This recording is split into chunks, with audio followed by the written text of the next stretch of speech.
¿Qué pasa, crew? ¿Qué tal? ¿Cómo estás? Antes de nada, simplemente decirte que si no sabes muy bien cómo nombrar variables en JavaScript, es decir, constantes o variables cuando tienes que seleccionar un elemento, si es en este caso un number, un boolean, no te preocupes porque en este vídeo lo vamos a ver absolutamente todo. Así que no se te olvide darle a like y suscribirte a mi canal para no perderte más contenido como este. También en comentarios me puedes decir de qué quieres que hable en los próximos vídeos. Vamos a darle. Lo primero que debemos de comprender es que ya en el canal he hablado sobre nomenclaturas, metodologías y arquitecturas de CSS.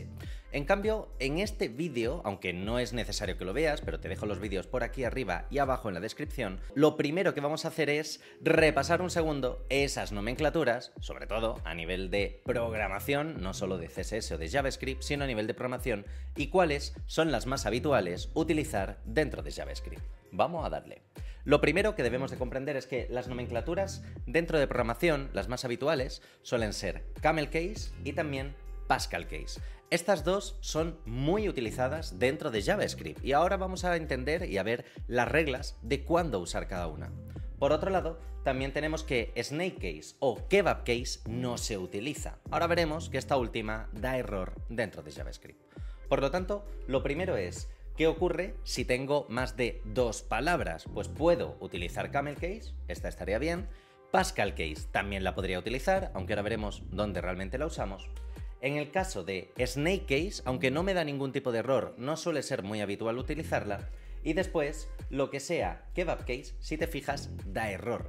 Es decir, a nivel técnico, si utilizamos Camel Case está bien, Pascal Case también, y después Snake Case y Kebab Case no se tienden a utilizar, sobre todo esta última porque genera un error dentro de JavaScript.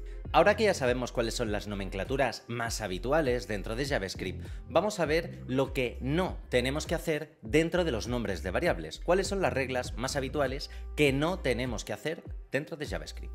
En este caso, cuando hablamos de lo que no tenemos que hacer en JavaScript, lo que no se puede hacer al nombrar una variable, nos encontraremos que, como norma general, evita poner números. No crees ninguna variable que se llame variable 1 o evita poner números, siempre. Por otro lado, el nombre nunca debería de comenzar por un número. Veremos que esto nos genera un problema dentro de JavaScript. También, por otro lado, evita usar lo que denominamos palabras reservadas. Es decir, una variable o una constante no se pueden llamar ni function, ni for, ni const o let. Es decir, las palabras para las estructuras o lo que nosotros utilizamos para escribir en este caso JavaScript no se deberían de utilizar. Y por supuesto, debemos de tener en cuenta que tenemos que evitar los nombres de una sola letra. Nombres como I, J o K. Aquí hay una pequeña excepción, que son los bucles. Vamos a ver un ejemplo de cada uno. Por ejemplo, ¿puede tener una variable tener número? No me va a dar ningún tipo de error, pero vamos a evitarlo. Por otro lado, ¿una variable puede comenzar por un número? También aquí vamos a evitarlo, pero es que si lo hacemos no vamos a tener un error. Por otro lado, una variable no puede empezar, por ejemplo, con la palabra función o no puede empezar con la palabra const. ¿Por qué? Porque si una variable tiene la palabra function o const, estas son palabras reservadas. No las podemos utilizar a lo largo de JavaScript porque están reservadas para utilizarlo directamente con JavaScript. Por otro lado, ¿podríamos llamar a una variable o a una constante let? Tampoco podríamos. Es una palabra reservada. Y en el último caso, vamos a suponer que tenemos una variable, por ejemplo, completamente declarada global. Vamos a suponer que esta variable es de una sola letra. La evitamos. No hacemos esto. La única excepción es cuando, por ejemplo, imagínate que escribo un bucle for y este bucle defino la variable i, que va a ser el index, y es menor que 10. Y por último, y hace más, digamos que aquí sí que estaría permitido. Es decir, en términos generales, evita a toda costa variables de un solo carácter y por otro lado, donde sí que podríamos utilizarlas sería dentro de los bucles. Bien, ya sabemos entonces cuáles son las nomenclaturas básicas y las reglas de lo que no tenemos que hacer a la hora de nombrar variables. En cambio, ¿cuáles son los trucos generales? ¿Qué hace que una variable sea buena o sea mejor todavía? Porque ya sabemos lo que hace que sea mala. Bien, para ello vamos a ver cuáles son esas reglas más generales dentro de las variables. Primero, trucos generales. Cuando hablamos de variables, decimos que los nombres tienen que ser autodescriptivos. Es decir, cuando yo vea el nombre de la variable, tengo que saber a qué estoy haciendo referencia dentro de mi código. También los nombres deben de ser lo más cortos posibles. Por supuesto, los nombres siempre deberían de intentar estar en positivo. Ahora veremos un ejemplo. Y por supuesto, vamos a intentar evitar los nombres de una sola letra. Sé que esto ya lo he comentado antes, pero es bastante habitual intentar hacer este tipo de cosas como pequeñas chapuzas. Por lo tanto, un pequeño ejemplo de nomenclatura larga, es decir, de un nombre largo, podría ser este. Hay que evitar los nombres de las variables que sean excesivamente largos. En cambio, los nombres cortos son mucho mejores. Evita que sea muy largo, mejor que sean cortos. Por otro lado, también nos encontramos que, por ejemplo, si yo tengo una variable, por ejemplo, activado igual a true, ahora veremos cómo se comportan los booleanos. Técnicamente hablando, pues yo tengo activado o desactivado. ¿Qué es mejor? Hombre, técnicamente hablando, sería mejor un nombre más descriptivo, vamos a intentar que no sea muy largo, pero de estos tres nombres, el único que estaría bien sería el último. ¿Por qué? El primero es un nombre que no me indica qué se activa o qué se desactiva. El segundo me está indicando que, primero, no me indica ni qué se activa ni qué se desactiva, pero tampoco, además, está en negativo, es decir, no está en positivo, tampoco cumple esta segunda regla. El tercero está bastante mejor, me está indicando que el menú está desactivado, pero, como norma general, habla con nombres positivos, es decir, is menú activado. Este último será el más útil, sobre todo a la hora de trabajar. Vas a ver, como pequeño ejemplo, que voy a poner los nombres muchas veces en español, aunque lo ideal es siempre poner los nombres de las variables en inglés. Lo que quiero conseguir con esto es simplemente que comprendas mejor cómo van a ir funcionando.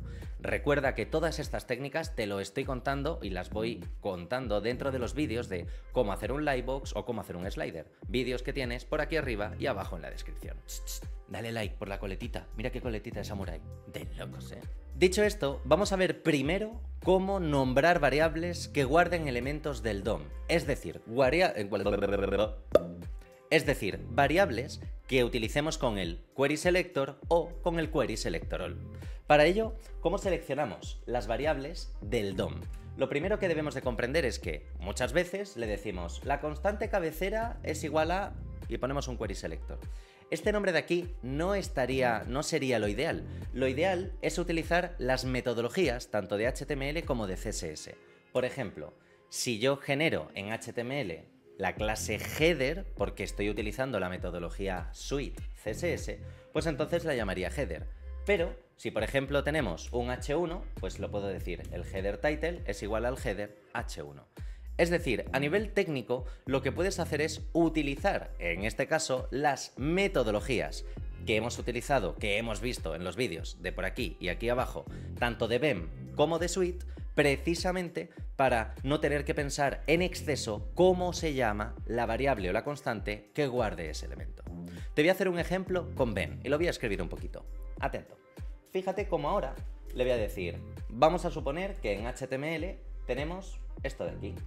Me he venido al HTML y voy a añadir en este caso un header de la clase header y dentro voy a meter un h1 de la clase header _h1. Por otro lado, también voy a añadir un nav de la clase header nav con metodología BEM. ¿Cómo podemos nombrar, en este caso con JavaScript, estos elementos, las variables o las constantes, donde guarde estos elementos? Pues el propio nombre, la propia nomenclatura de HTML me va a indicar cómo nombrarlo en JavaScript. Así que, por ejemplo, si yo tengo este pequeño trocito de HTML, fíjate lo que voy a hacer ahora. La constante header va a ser igual a document, query selector, y aquí utilizo la clase header.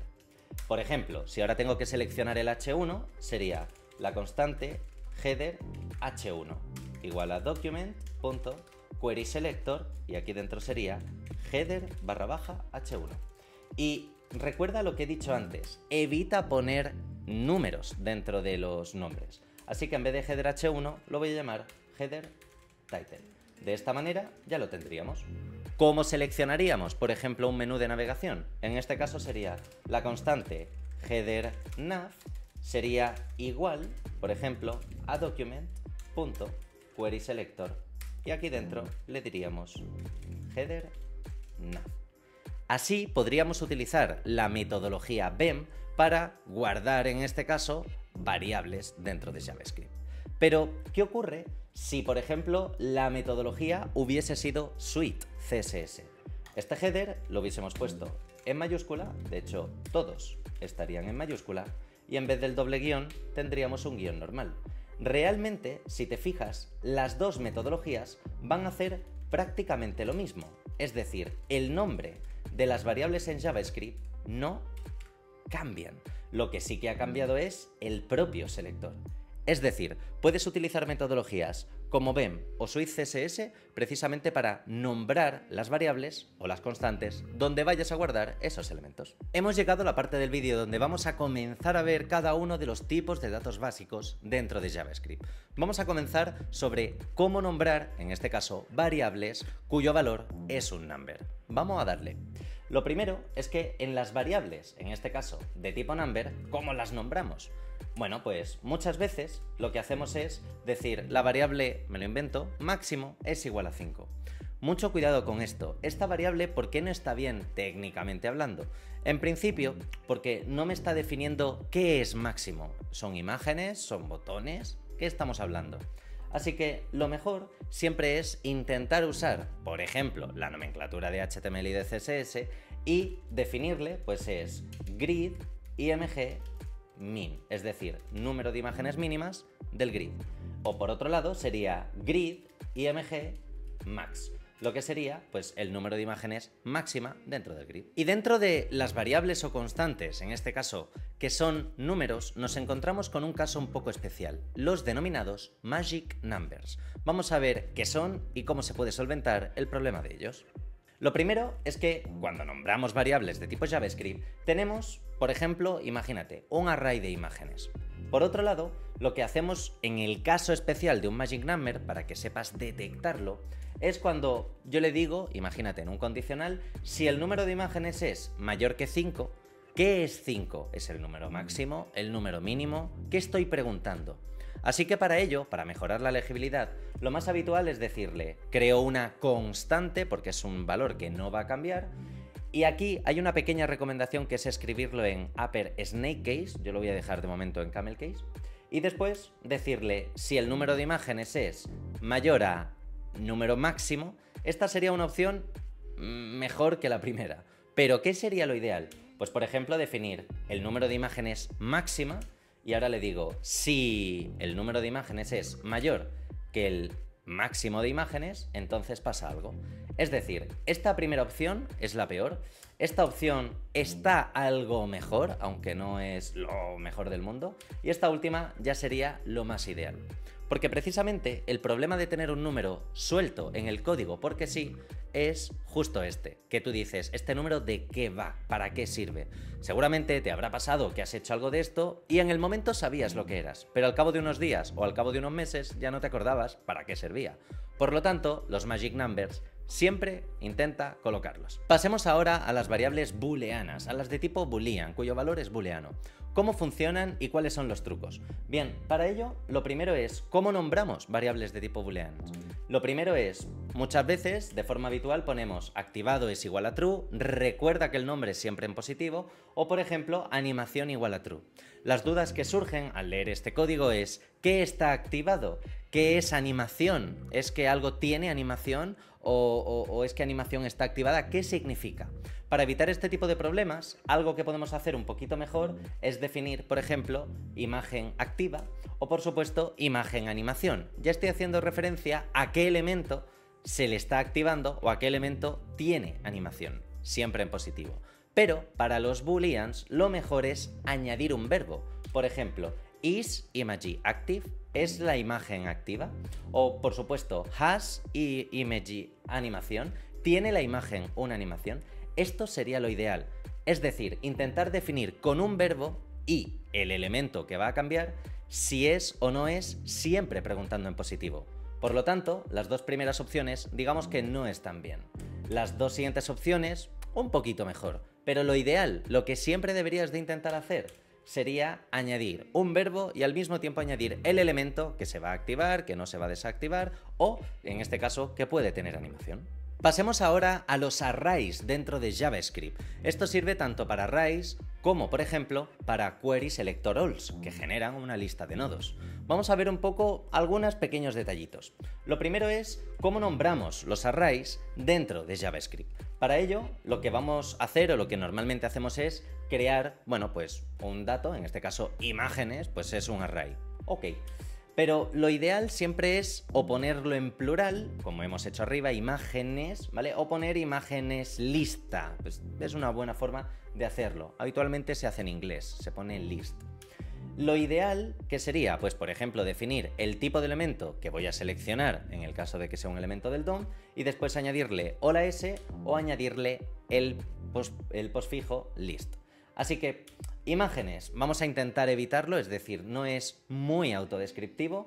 Por otro lado, si estamos en una lista, digamos que, bueno, sería una opción un poquito mejor y lo ideal es enlazarlo con los elementos del DOM. Esto vale para cualquier tipo de array. Si tenemos un array de animales, ponlo siempre en plural. Si tenemos un array de animales, escríbelo siempre en plural, precisamente porque al ser un array es una lista de valores, por lo tanto lo mejor que podemos hacer es ponerlo en plural y a partir de aquí también podemos añadir un postfijo como por ejemplo es list. Ahora vamos a hablar sobre cómo nombrar objetos dentro de JavaScript y te voy a dar un truco bastante sencillo, pero en términos generales, cuando tenemos que nombrar un objeto en JavaScript, lo más habitual es siempre no es ponerlo en camel case o en minúscula, sino que lo ideal es ponerlo en Pascal case, es decir, primera letra en mayúscula. Así que recuerda, los objetos nunca en camel case, siempre en Pascal case. Por cierto, dale like y suscríbete. Ahora vamos a ver cómo nombrar funciones dentro de JavaScript. Recuerda que todo esto son normas generales. Si quieres que indague mucho más en algo, déjamelo abajo en los comentarios del vídeo. Ah, y que no se te olvide, dale like, suscríbete. Seguimos. Entonces, lo que ocurre con las funciones... ¿Qué mandaba? Es cómo podemos nombrar funciones dentro de JavaScript. Para ello, una de las primeras cosas, vamos a suponer que tengo una variable booleana, ya sabemos que este nombre está mal porque tendríamos que utilizar algún tipo de verbo, pero vamos a suponer que tengo una variable activo igual a true y también tengo una función que es activar menú. En principio, estos dos no están muy bien. ¿Cómo sería una forma mejor de hacerlo? Primero, recuerda, definir en este caso isHeaderActive, header isActive, intenta utilizar un verbo. Por otro lado, para las booleanas. Por otro lado, aquí vamos a utilizar setHeaderIsActive, porque si lo que yo quiero es cambiar el valor de headerIsActive, entonces utilizo la función set. En cambio, si yo quiero recibir el valor de headerIsActive, lo llamaré get. En términos generales, digamos que cuando nombramos funciones, una nomenclatura muy habitual que tiene que ver con los getter y los setter es que cuando nosotros queremos cambiar el valor de una variable en base a una función o mediante una función, lo que hacemos es usar set. Pero si yo quiero recibir el valor de una variable, utilizaremos get. Por lo tanto, intenta utilizar esto para, bueno, pues por ejemplo, para todo lo que hagamos en JavaScript. Además, hay un pequeño extra. Imagínate, por ejemplo, que tenemos una etiqueta, ¿de acuerdo? La etiqueta es un document, query selector, lo que sea. E imagínate que le digo que la etiqueta tiene un add event listener. Por ejemplo, tiene en este caso un click que tiene una función callback. Lo importante o algo interesante es que si, por ejemplo, tenemos una etiqueta, vamos a definir que es header button, fíjate cómo utilizo esa nomenclatura, ¿vale? Para definir el nombre, vamos a llamarlo header button, pues, ¿qué podemos hacer para esto? Lo que te recomiendo es que esta función la lleves fuera y la conviertas en una función nombrada. Por ejemplo, header button handler. De esta manera, lo que estamos haciendo es sintetizar la función aparte y asociarla directamente al click. Esto es un pequeño truco, sobre todo porque si estás practicando o has visto React.js, esta técnica la usarás bastante. Así que, bueno, es una buena técnica para tener todo organizado, constantes y valores, funciones y ya por último, asignaciones dentro de JavaScript. Ahora vamos a hablar de los parámetros en funciones, sobre todo más asociadas al DOM, por ejemplo, al for each. Vamos a ver alguna pequeña técnica. Es decir, cómo tenemos que nombrar los parámetros de ciertas funciones en JavaScript, sobre todo cuando lo aplicamos, por ejemplo, a un método como podría ser el for each, para recorrer elementos. Vamos a suponer que hemos seleccionado una lista de imágenes dentro de un grid. Por otro lado, vamos a hacer un for each para recorrerlos y normalmente lo que se pone es imagen y después se pone el índice, el index.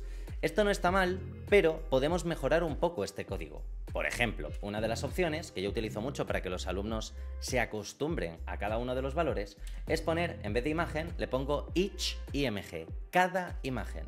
Y la i, en vez de utilizar un valor simple, le llamamos index. Sí que es verdad que dentro de un for each, que bueno, mucha gente considera un bucle, podríamos técnicamente utilizar la i como, bueno, pues simplemente como variable simple, ¿vale?